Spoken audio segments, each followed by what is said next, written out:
दोस्तों आज है डे 8 और अभी हम पैंगोंग।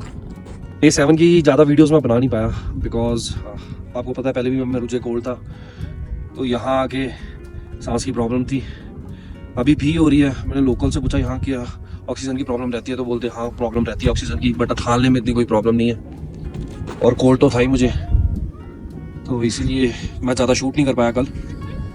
फिर मोर ओवर हमें रूम्स मिलने में भी थोड़ी मुश्किल हो रही थी बिकॉज मुझे चाहिए था थोड़ा लेक साइड कोई मिल जाता, कोई स्टे करने की जो भी ऑप्शन थी हमने वही ली। और अभी हम पैंगोंग हुआ तो मैं आपको ये थोड़ा सा व्यू दिखा देता हूँ। ये जो आप स्कूटर देख रहे हो, येलो स्कूटर देख रहे हो, ये 50 रुपीज़ पर फोटो है। और जो ये आप 3 इडियट्स वाली ये सीट्स देख रहे हो, ये 40 रुपीज़ पर पिक्चर है। और यू कैन से पर पर्सन है, जितनी मर्जी फोटोज क्लिक करवा सकते हो आप। इवन स्कूटर पे भी जितनी मर्जी क्लिक करवा सकते हो 50 रुपीज़ में। ये पैंगोंग लेक एक सलाइन वाटर लेक है, मतलब कि इसका पानी में नमक की क्वांटिटी काफ़ी ज़्यादा है। आमतौर पर सलाइन लेक्स फ्रीज नहीं होती, बट नमक की वजह से पानी का फ्रीजिंग पॉइंट लो हो जाता है। लेकिन पैंगोंग लेक की हाइट और एक्सट्रीम टेम्परेचर के कारण ये लेक सर्दियों में पूरी तरह से फ्रीज हो जाती है, इसीलिए भी ये लेक यूनिक है। इसका मतलब है कि आपको सर्दियों में ये लेक एक बड़े आइस फील्ड की तरह दिखेगी, जो बहुत ही खूबसूरत लगती है। तो गाइस मेरा अभी ब्रेसलेट गुम हो गया था, काफ़ी देर से हम ढूंढ रहे थे। तो आप देख सकते हो लोकेशन, ये यहाँ पूरी वैली में कहाँ ढूंढना था, बट हम ज़्यादा स्पॉट पे गए नहीं थे, तो इसी लेक में मैं पत्थरबाजी कर रहा था। तो हमने सोचा कि पानी में एक बार देख लेते हैं। लेक के स्टार्टिंग में सडनली हमें पानी में कुछ चमकता हुआ दिखा। हमने फोन से जूम करके देखा तो ब्रेसलेट जैसा ही लग रहा था। श्योर नहीं थे वही था, बट एक बार चेक करना तो बनता ही था। तो आप देख सकते हो अब वो जा रही है ब्रेसलेट लेने। हमारा कुकिंग करने का काफी मूड था, लेकिन यहाँ काफी सारे टूरिस्ट हैं, तो मुझे लगता नहीं यहाँ कुकिंग करना अलाउड होगी। इसीलिए सोच रहे हैं कि आगे कहीं अच्छा स्पॉट मिले तो वहां रुककर कुकिंग करेंगे। फिलहाल आप देख सकते हो ये पैंगोंग लेक बिल्कुल क्रिस्टल क्लियर है। फाइनली आगे जाके हमको एक परफेक्ट स्पॉट मिल गया कुकिंग के लिए। अब हम यहाँ रुक गए हैं और सब्जियां काट रहे हैं, साथ साथ आपको पैंगोंग लेक का अमेजिंग व्यू भी दिखाते हैं। यहाँ कुकिंग करने का एक्सपीरियंस ही अलग है, एकदम मजेदार। हम अपनी प्री कुक वेज बिरयानी लेके आए थे, वही अब हम कुक कर रहे हैं। थोड़ी सी फ्रेश वेजीज भी काट रहे हैं ताकि टेस्ट और बेटर हो जाए। एक तरफ डिलीशियस खाना बन रहा है और दूसरी तरफ ये क्रिस्टल क्लियर लेक का खूबसूरत व्यू, जो पूरी वाइब को और भी स्पेशल बना रहा है। सीरियसली ये व्यू और कुकिंग का कॉम्बो एकदम परफेक्ट लग रहा है। फूड तो बहुत ही अमेजिंग बना है। अगर आप भी यहाँ कुकिंग कर रहे हो तो प्लीज यहाँ वेस्ट मत फेंकना। हमने भी गार्बेज बैग कैरी किए हुए थे, तो जो भी वेस्ट था हमने उसी में डाला और कार में रख लिया और आगे जाके डस्टबिन में डिस्पोज किया। वैसे भी इतनी ब्यूटीफुल लेक को देख के खुद ही मन नहीं करेगा इसे गंदा करने का। So let's keep it clean and enjoy the view.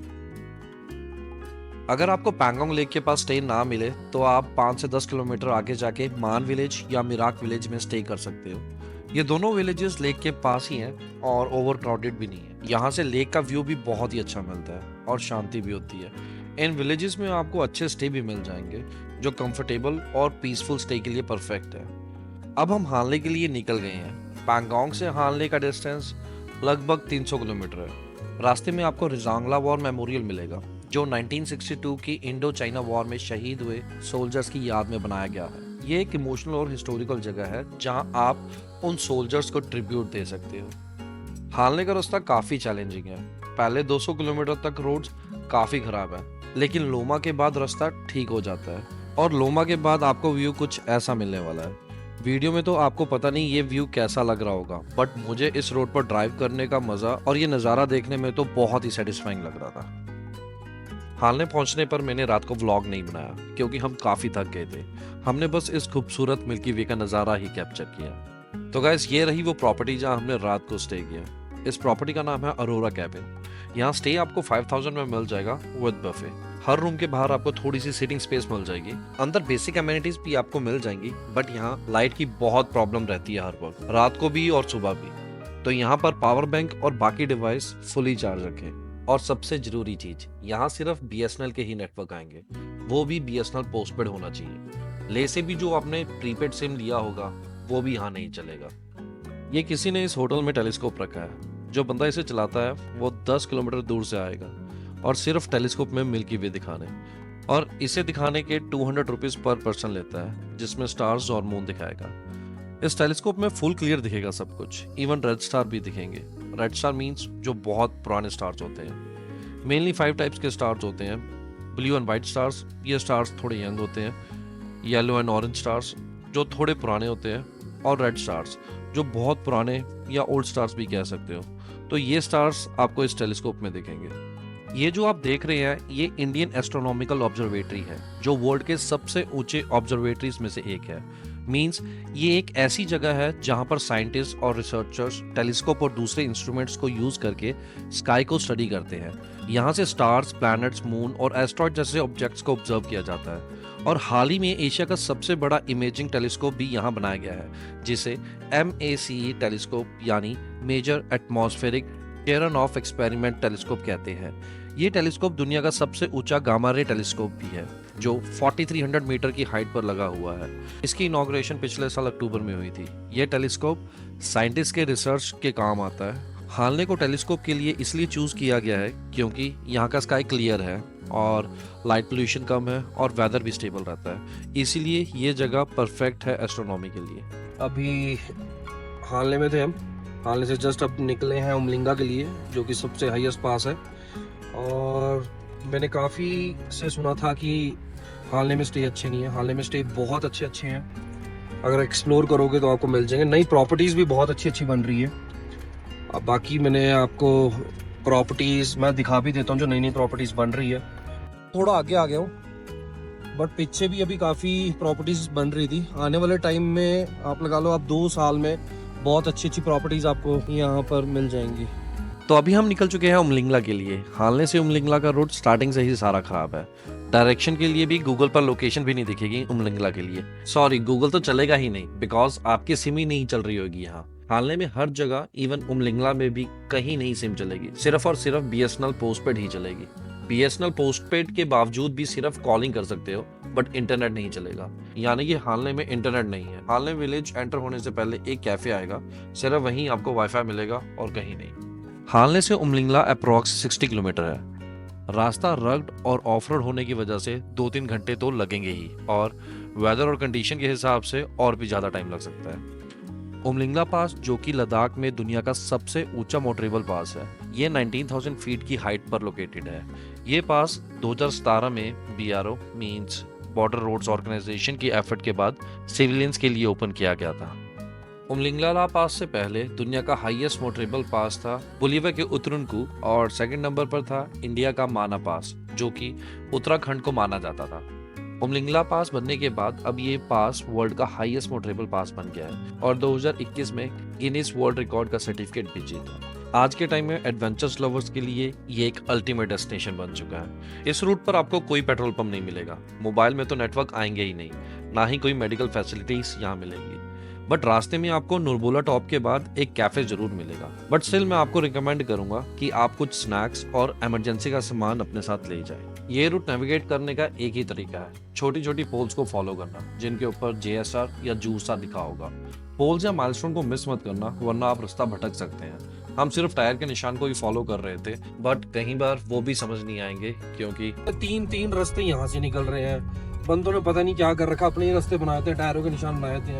आप किसको फॉलो करें, और यहाँ पे अलग से बना रखे हैं टायरों के निशान। और देखो आप पूरा, एक बार मैं आपको पूरा दिखाता हूँ। यहाँ पर कोई ना बंदा ना बंदे की जात, कहीं आप किसी से कुछ नहीं पूछ सकते। हमें कुछ नहीं पता हम सही जा रहे हैं कि नहीं जा रहे हैं। अब देख, अब मैं यहाँ से कहाँ जाऊँ? रेगिस्तान में आ गए, प्रॉपर रेगिस्तान, पहाड़ों वाले रेगिस्तान। कहाँ जाना कहाँ नहीं जाना कुछ नहीं पता चल रहा है। बस ये टायरों के निशान को फॉलो करी जाओ। अबे टायर के निशान भी कहीं कहीं है, कहीं कहीं नहीं है, कहीं कहीं को निकल रहा है, कोई कहीं को निकल रहा है। तो कैसे चलेगा? लोगों ने शॉर्टकट फुल मारे हुए हैं भाई। क्या ये रास्ता पूरा दिखाओ हमारी जनता को।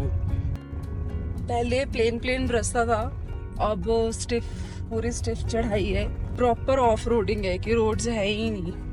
अब ये भी नहीं पता ना ठीक जा रहे कि नहीं जा रहे। बस एक ही यही बोर्ड दिख रहा है बार बार। और ये जूसर है भाई, पहले हम जूसर बोल रहे थे, जूसर। जैसे जूसर होता है वैसे ही जूसर हो गया। अरे कहना क्या चाहते हो? तो ये पहाड़ वाले रेगिस्तान में बवंडर, आपको पता नहीं दिख रहा होगा कि नहीं, मैं थोड़ा जूम करके दिखाता हूँ। बवंडर के अंदर से जा सकते हैं क्या हम?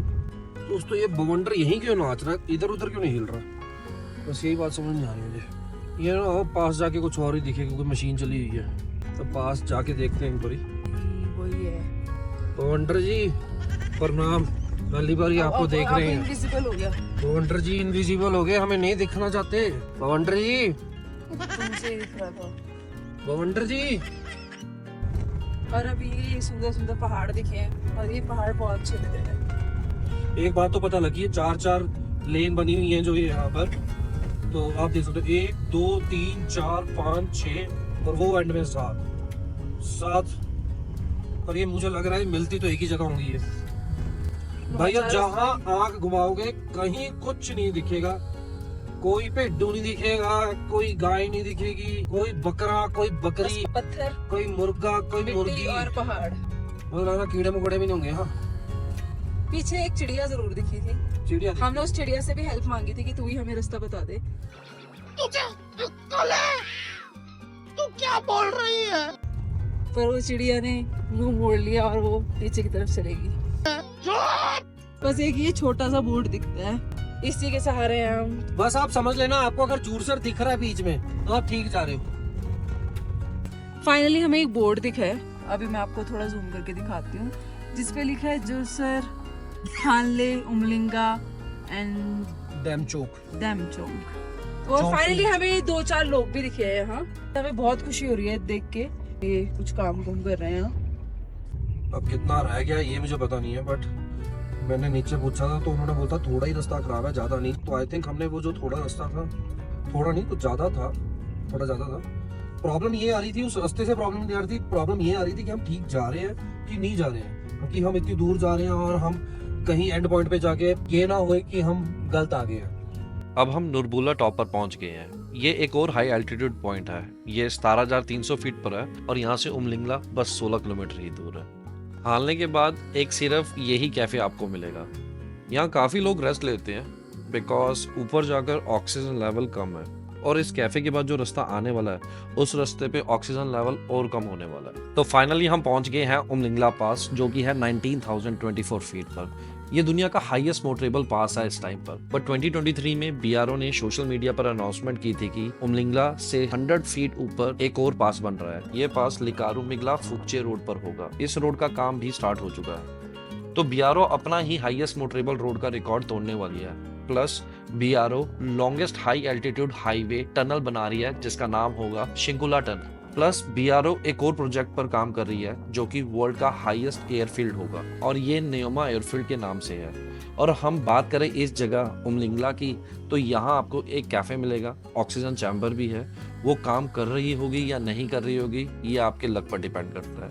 यहाँ मोस्टली लोग फोटो खिंचवा कर नीचे चले जाते हैं।